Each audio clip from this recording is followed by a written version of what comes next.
टेक्नोराइज में आप सभी का स्वागत है दोस्तों। आज हम आईआरपीडब्ल्यूएम का chapter number 5 track monitoring and tolerances यानी track monitoring and track tolerances ये जो चैप्टर है, आज हम जो है इसका पार्ट ए जो कि ट्रैक मॉनिटरिंग के बारे में बात करता है, आज हम उसके बारे में पढ़ेंगे। आज हमारी ये वीडियो ज़रा डिफरेंट है। इसमें जो है मैं सीधे आईआरपीडब्ल्यूएम के मैनुअल से एक पैराग्राफ एक्सप्लेन करने की कोशिश करूंगा सो दैट कोई भी चीज इस चैप्टर में मिस ना हो। तो आइए दोस्तों हम शुरू करते हैं पैरा नंबर 501 यानी कि जो जनरल स्टेटमेंट के बारे में है। क्या कहता है ये पैराग्राफ? इंस्पेक्शन बाय इंडिविजुअल्स, चाहे फिर वो पीडब्ल्यूआई हो, चाहे वो एईएन हो, चाहे वो सीनियरियन है। Inspection bye individuals on foot यानी जो बाय फुट हम लोग ट्रैक पर चल के जाते हैं, या बाय ट्रॉली यानी मोटर ट्रॉली इंस्पेक्शन, या लोकोमोटिव रियर व्हीकल इंस्पेक्शन यानी कि फुट प्लेटिंग की यहाँ पे बात हो रही है, या ब्रेक वैन की बात हो रही है।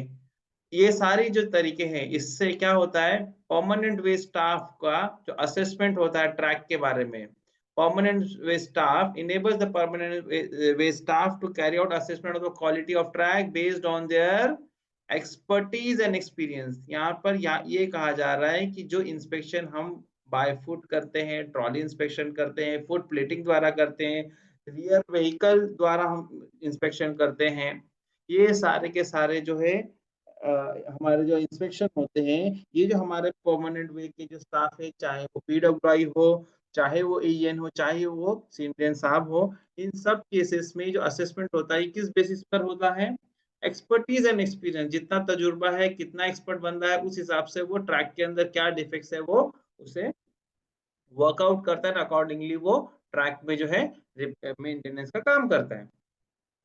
बट इसको अगर ऑब्जेक्टिफाई किया जाए, क्वांटिफाई किया जाए कि भाई कितनी खराबी है ट्रैक में, इसका कोई तरीका है? क्योंकि हर बंदा जो है, एक पीडब्ल्यूआई ने अगर फुट प्लेटिंग की या बाय फुट इंस्पेक्शन किया, तो उसके जो है ऑब्जर्वेशन वो अलग आएंगे। अगर कोई एईएन इंस्पेक्शन कर रहा है तो अलग आएंगे, दूसरा पीडब्ल्यूआई कर रहा है तब भी अलग आते हैं। तो इसको क्वांटिफाई कैसे किया जाए कि भाई ट्रैक में खराबी कितनी है? तो इसकी जो जरूरत महसूस हुई, क्योंकि हमारा मैकेनाइज्ड ट्रैक मेंटेनेंस है, तो इसको किस तरीके से ऑब्जेक्टिव असेसमेंट कैसे किया जाए ट्रैक की क्वालिटी को, इसके लिए हमारे को कोई मैकेनाइज्ड मींस की जरूरत थी। यानी कि क्वांटिफाई करने के लिए तो मैकेनिकल मींस से, जिससे हम लोग जो है इसको स्टैंडर्डाइज कर सकें, तो उसके लिए दोस्तों हमारे जो है ट्रैक में 3 तरीके की व्हीकल्स चलाई जाती है मैकेनाइज्ड मींस में। सबसे पहली है ट्रैक रिकॉर्डिंग कार, जिसे हम आमतौर पर टीआरसी कहते हैं। इसे रन कौन करता है? टीआरसी जो है ट्रैक रिकॉर्डिंग कार, इसे हमारा आरडीएसओ रन करता है। आरडीएसओ हम सभी लोग जानते हैं, आरडीएसओ इसे रन करता है। ऑल ओवर इंडिया अलग अलग पैच पे, अलग अलग बेल्ट पे जो है आरडीएसओ की ट्रैक रिकॉर्डिंग कार्स चलती है। ठीक है। इसके अलावा ऑसिलेशन मॉनिटरिंग सिस्टम, ये हर डिवीजन में होता है। ओएमएस जिसे हम आमतौर पर कहते हैं, ये हो गया हमारा OMS. OMS run by division. अभी आप सभी लोगों को इसके बारे में डिफरेंसेस पता है, लेकिन थोड़ी चर्चा मैं भी कर लूंगा इसमें। इसके बाद में नेक्स्ट हमारा जो आता है, वो है हमारा ऑसिलोग्राफ कार। दोस्तों किसी दिन हम जो है इन तीनों में डिफरेंस के बारे में भी हम बात करेंगे।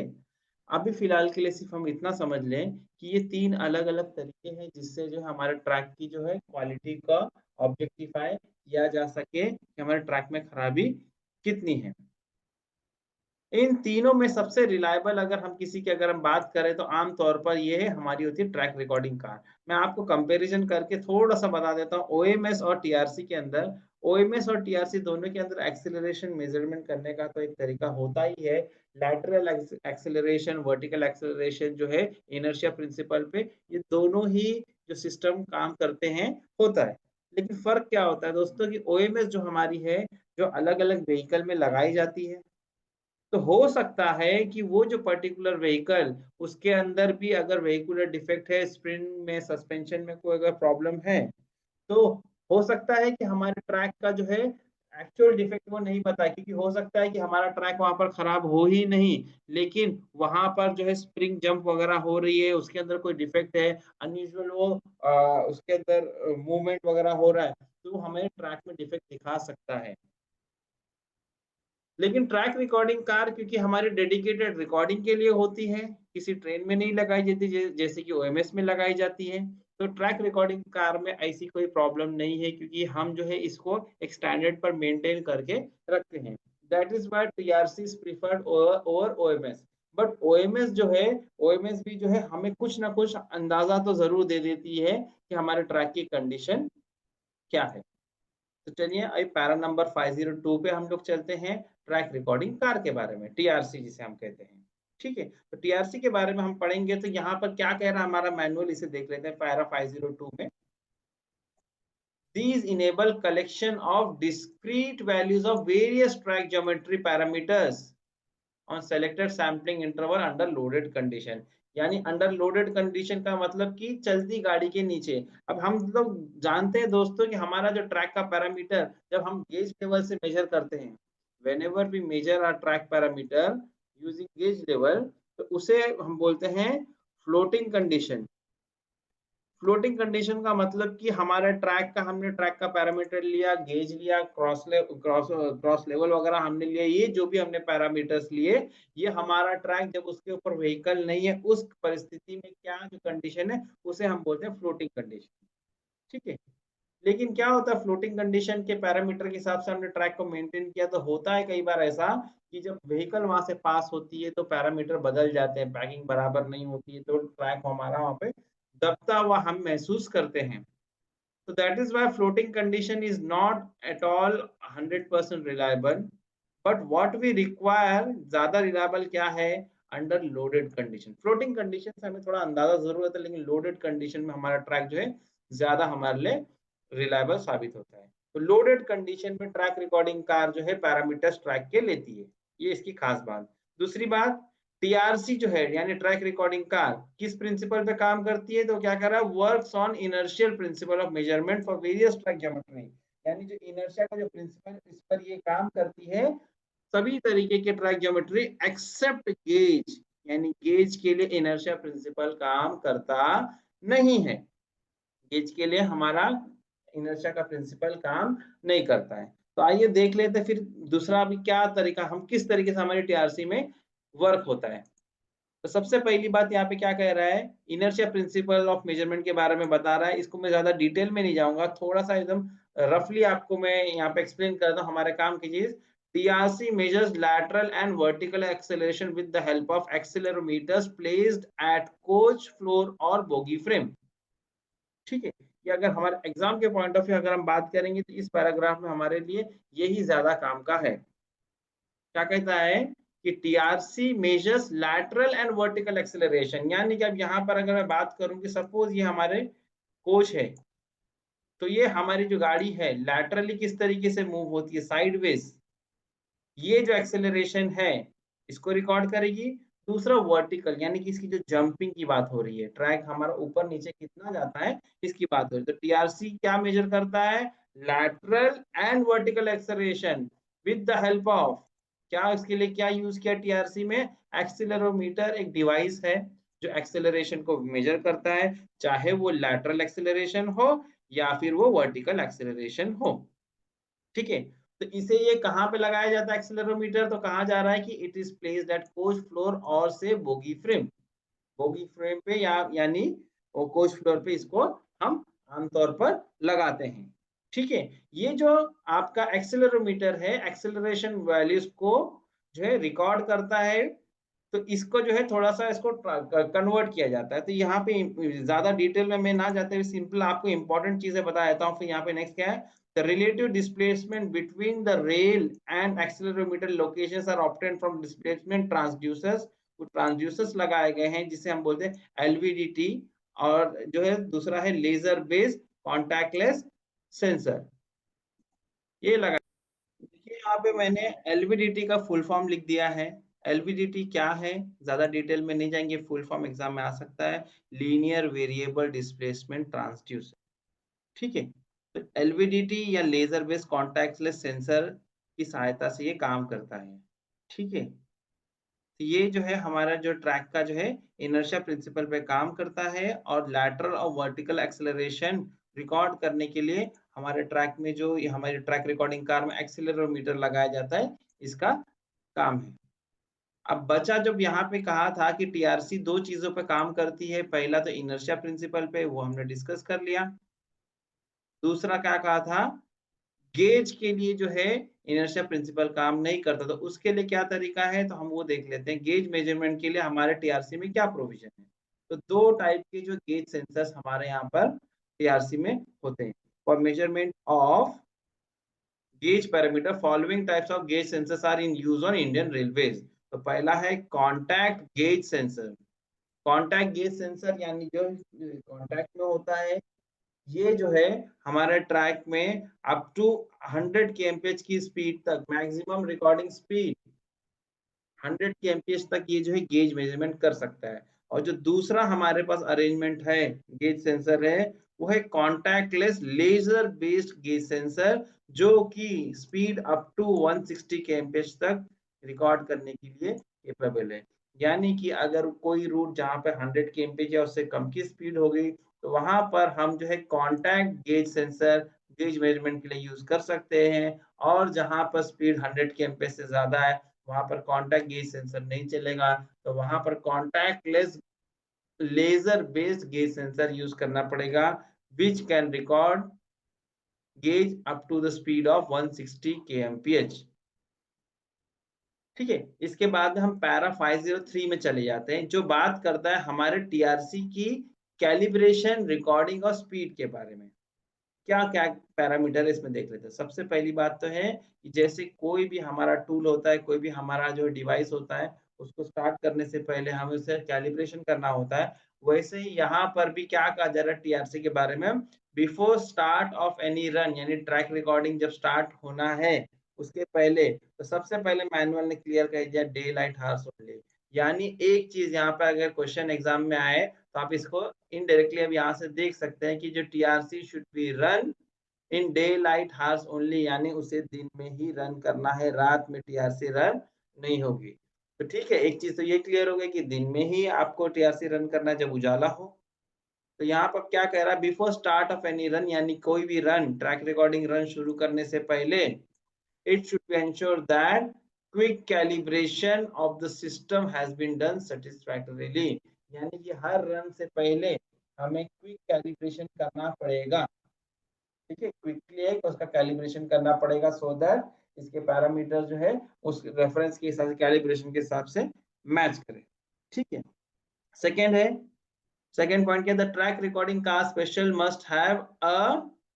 must have a through run over the section between two major section। यानी टीआरसी चलाना है, लूप लाइन में डाल दिया, यार्ड में डाल दिया, कोई दूसरे रूट से चला दिया, नहीं, नाम करने के लिए नहीं है। यहाँ पे क्या कहा जाता है, track recording transmission must have a through run, यानी कि नॉन स्टॉप रन उसको देना है। थ्रू रन यानी कि नॉन स्टॉप रन वो चलेगी over the section between two major stations, तो कोई दो मेजर स्टेशंस के बीच में चलेगी।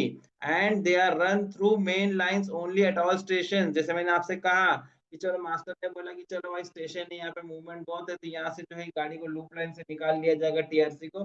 दिस वोंट वर्क, टीआरसी जो है आरडीएसओ द्वारा चलाई जाती है, तो इसको जो है आपको मेन लाइन से ही लेकर जाना पड़ेगा, और वो भी रन थ्रू करते हुए लेकर जाना होगा।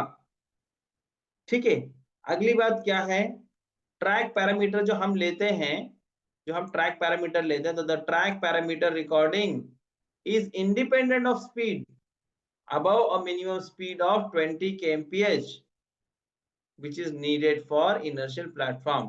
इसका मतलब क्या है कि ट्रैक पैरामीटर आपको अगर रिकॉर्ड करना है, तो it does not depend on speed, it is independent of speed, लेकिन मिनिमम स्पीड 20 kmph तो हमें चाहिए। क्यों, इनर्शियल प्लेटफॉर्म को वर्क करने के लिए, यानी लैटरल वर्टिकल एक्सेलरेशन को जो है रीड करने के लिए मिनिमम 20 kmph का स्पीड चाहिए। तो यानी कि टीआरसी को अगर रन करना है, तो minimum speed should be 20 kmph। ये यहाँ पर एक बात क्लियर हो गई। ठीक है, आगे क्या कह रहा है, however the track recording car should be run at the maximum speed of section। जो हमारा सेक्शन होगा ये तो मिनिमम 20 का है, लेकिन इसको चलाना क्या स्पीड पर है, जो मैक्सिमम सेक्शनल स्पीड होगी उस पर चलाना है। क्यों? For objective assessment of ride quality in terms of acceleration peaks and ride index. ठीक है, एक्सेलरेशन पीक से असेसमेंट होगा, दूसरा राइड इंडेक्स हम आगे देखेंगे क्या होता है इनके बारे में। ठीक है, तो इसके लिए अच्छा ये तो कह दिया कि मिनिमम 20 kmph पे चलना है, लेकिन अगर समझो सिग्नल नहीं मिला, उसको जो लाइन क्लियर नहीं मिल रही है, 20 kmph की स्पीड पे टीआरसी अगर कहीं पैच से पास होता है तो उसका क्या, उसके लिए क्या कह रहा है, any recording done below speed of 20 kmph is taken as non recorded. यानी कि टीआरसी अगर 20 kmph से धीमी गति पर कहीं से पास की जा रही है तो उस पैच को क्या कहा जाएगा, नॉन रिकॉर्डेड रन, की भाई हमने यहाँ पर डेटा रिकॉर्ड नहीं किया, क्योंकि 20 kmph से कम की स्पीड पे इनर्शिया प्लेटफॉर्म जो है डेटा बराबर कैलकुलेट करता नहीं है। पैरा 504 के बारे में बात करते हैं, जो बात कर रहा है arrangement for running track recording car. देखिए अभी ट्रैक रिकॉर्डिंग कार जो आरडीएसओ द्वारा चलाई जाती है, हमारे आरडीएसओ लखनऊ में है, लेकिन अलग अलग देश के अलग अलग कोने में जो है टीआरसी को चलना है, तो उनका अपना कोई सेटअप तो होगा नहीं, ना वो वहाँ पे कोऑर्डिनेट कर सकते हैं, जाने पहचाने लोग तो होंगे नहीं, तो उसके लिए अरेंजमेंट कौन करेगा टीआरसी के लिए, उनकी सुविधा के बारे में ख्याल कौन रखेगा, तो उसके बारे में मैनुअल कहता है on receipt of monthly programme for running of TRC on zonal railways, various zonal railways. यानी कि जो है टीआरसी रन करने का मंथली प्रोग्राम एक बार जोनल रेलवे को मिल गया, जो कौन जारी करता है, आरडीएसओ। यानी कि टीआरसी को रन करने का जो मंथली प्रोग्राम है वो कौन जारी करता है, आरडीएसओ करता है। ये भी एक क्वेश्चन बन सकता है।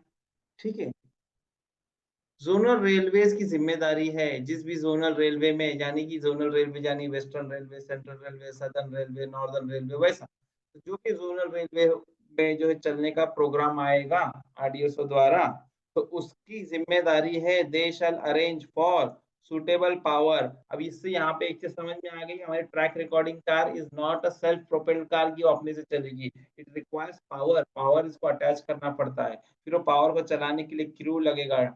ठीक है, फिर बाद कंज्यूमेबल्स लगेंगे, यानी कि फ्यूल वगैरह लगेगा।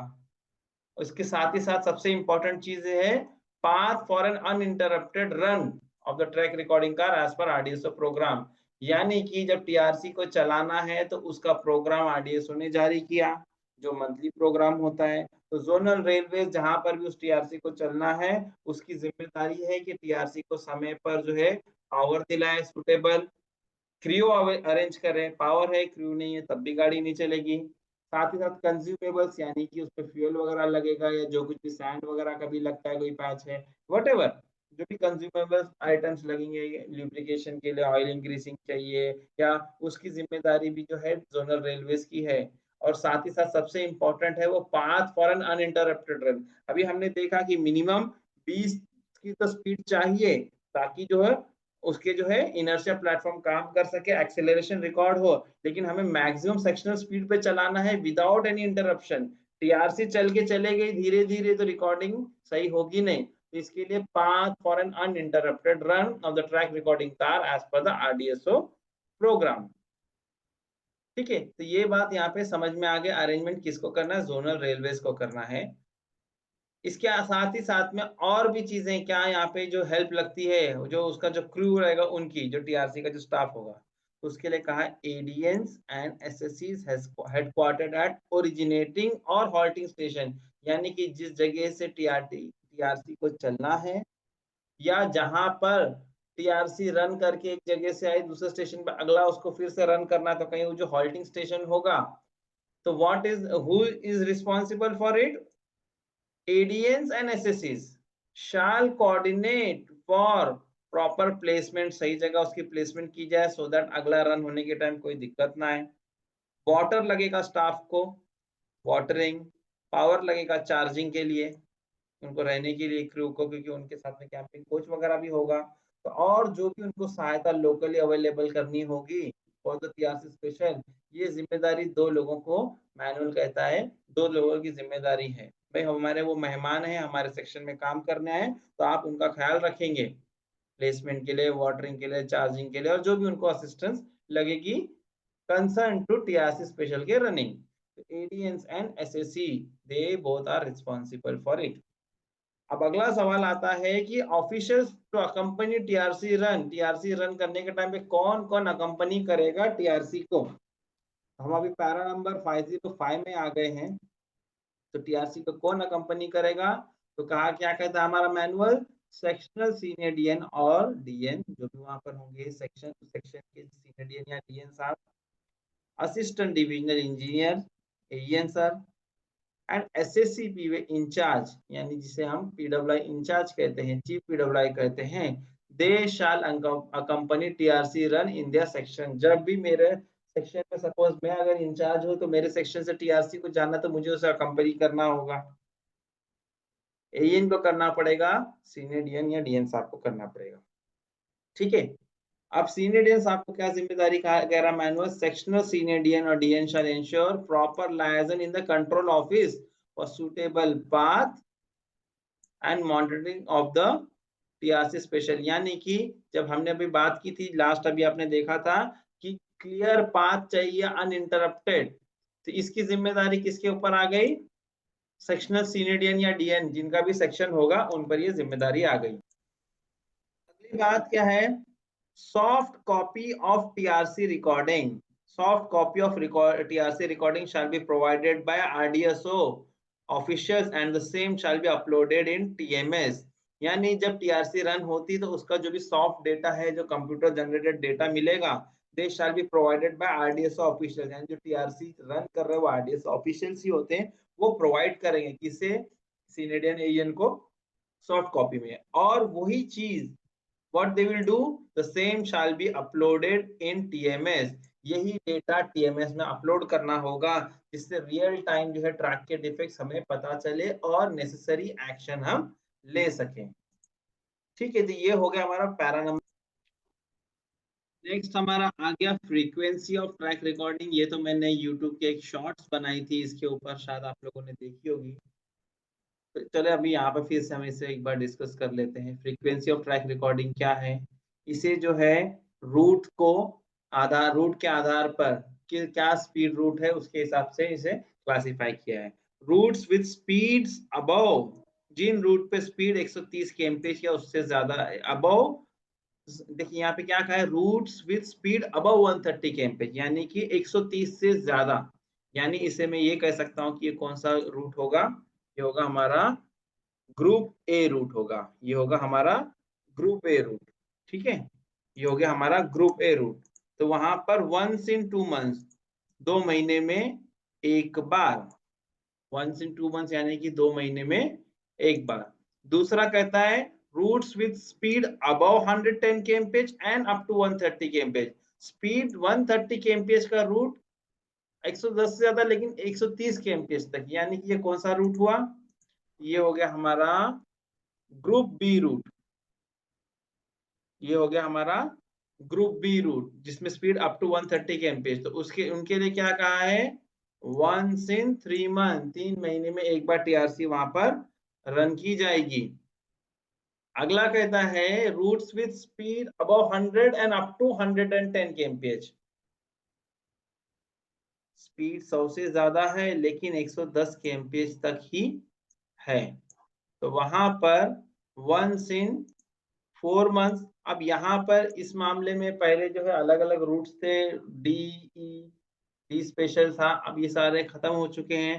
तो इस वजह से यहाँ पे 100 से ज्यादा लेकिन 110 तक 4 महीने में एक बार। और ऐसे रूट जहां पर स्पीड 100 kmph तक ही है यानी 100 या उससे कम है, तो वहां पर वंस इन 6 मंथ्स, 6 महीने में एक बार। समराइज कर देते हैं यहाँ पे फिर से, स्पीड 130 kmph से ज्यादा जिसे हम वन ग्रुप ए रूट कह सकते हैं, तो 2 महीने में एक बार, हर 2 महीने में टीआरसी का रिकॉर्डिंग होगा। रूट जहां पर 110 से ज्यादा स्पीड लेकिन 130 kmph तक है, यानी उसे ग्रुप बी रूट कह सकता हूँ, 3 महीने में एक बार। ऐसे रूट जहां पर स्पीड 100 से ज्यादा लेकिन 110 तक ही है, उन्हें 4 महीने में एक बार टीआरसी रन होगा। और जिन रूट पे स्पीड 100 kmph तक ही है वहां पे 6 महीने में एक बार। ये हो गए हमारे ट्रैक रिकॉर्डिंग का यानी टीआरसी के रन की साइकिल के बारे में बात हो गई। तो अब आगे बढ़ते हैं हम लोग। अब देखते हैं हम लोग क्या क्या पैरामीटर्स हमारी टीआरसी रिकॉर्ड करती है। पैरा 507 आईआरपीडब्ल्यूएम का track geometry parameters recorded by TRC.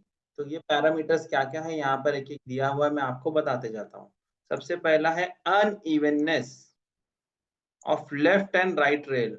Left rail right rail इनके अंदर अनइवननेस कितना है, ऊपर नीचे जिसे हम कहते हैं ना unevenness, left rail right rail. तो इसके लिए दो कॉर्ड है, short chord and long chord. तो आप देख रहे हैं मैंने यहाँ पे आपके रेफरेंस के लिए लिख दिया है। शॉर्ट कॉर्ड को UN1 कहते हैं, लॉन्ग कॉर्ड को UN2। तो शॉर्ट कॉर्ड का अनइवननेस मेजर करने के लिए कॉर्ड लेंथ है 9 मीटर, लॉन्ग कॉर्ड 18 मीटर। इसी तरीके से दूसरे पे हम आ जाते हैं। तो अलाइनमेंट की अगर हम बात करें तो अलाइनमेंट भी लेफ्ट राइट रेल का लिया जाता है। उसके लिए शॉर्ट कॉर्ड है AL1 9 metre, long cord 15 metre. तीसरा इसी तरीके से हम आ जाएंगे तो ट्विस्ट के बारे में बात है। ट्विस्ट हमारा जो ट्रैक में जो पैरामीटर होता है लेफ्ट और राइट रेल में difference twist which is highly undesirable, उसके लिए भी जो है कॉर्ड लेंथ अलग अलग दी गई है। यहाँ पर हर केस में कॉर्ड लेंथ हम देख रहे हैं कि हमें अलग अलग दी गई है। ट्विस्ट के लिए है शॉर्ट कॉर्ड 3 मीटर की, लॉन्ग कॉर्ड 15 मीटर की। तो कॉर्ड लेंथ यहाँ पर भी हमें अलग देखने को मिल रही है। इसके अलावा जो पैरामीटर है दोस्तों वो क्या है, गेज के बारे में। हम थोड़ा टाइम पहले गेज के बारे में पढ़ रहे थे। तो variation of gauge over nominal gauge. Nominal gauge हमारे ट्रैक में क्या है, ब्रॉड गेज में हम है, तो it is 1676 for Indian Railways. तो इससे वेरिएशन कितना होता है, प्लस में गेज कितना जाता है, माइनस में कितना जाता है, ये वेरिएशन भी हमारी टीआरसी रिकॉर्ड करती है। साथ ही साथ में जो सबसे इंपॉर्टेंट पैरामीटर हमारा है vertical and lateral oscillation acceleration sorry vertical and lateral acceleration on coach floor above bogie pivot. Bogie pivot यानी कि बोगी का जो सेंटर होता है जहाँ पे पिवट जाती है हमारी कैप की, वो वहां पर हमारा वर्टिकल और लैटरल एक्सेलरेशन कितना होता है। अगली चीज जो पैरामीटर रिकॉर्ड करता है टीआरसी वो है कर्व डिटेल्स। लेकिन ये क्या कह रहा है, हमने देखा था गेज वेरिएशन के टाइम पे हमारे पास कॉन्टैक्ट गेज वाला था, दूसरा था कॉन्टैक्टलेस लेजर बेस्ड टीआरसी। तो जहां पर कॉन्टैक्टलेस लेजर बेस्ड टीआरसी होगी यानी स्पीड अप टू 160 kmph के लिए केपेबल वाली होगी, तो वो कर्व डिटेल्स भी रिकॉर्ड करती है। अदरवाइज कॉन्टैक्ट वाली जो टीआरसी है वो कर्व डिटेल्स रिकॉर्ड नहीं करती है। और नेक्स्ट है स्पीड ऑफ रिकॉर्डिंग, किस स्पीड पर रिकॉर्डिंग हो रही है, ये भी हमारा एक पैरामीटर है बहुत इंपॉर्टेंट ट्रैक डिफेक्ट को असेस करने के लिए। तो ये सारी चीजें दोस्तों जो है हमारी टीआरसी रिकॉर्ड करती है।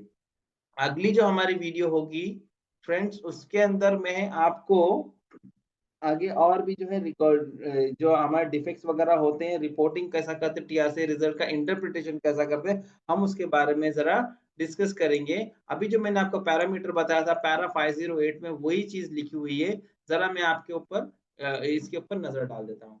Both type of TRCs have the ability to measure and calculate track geometry parameters on two user selectable chord, यानी दो अलग अलग कॉर्ड अवेलेबल है।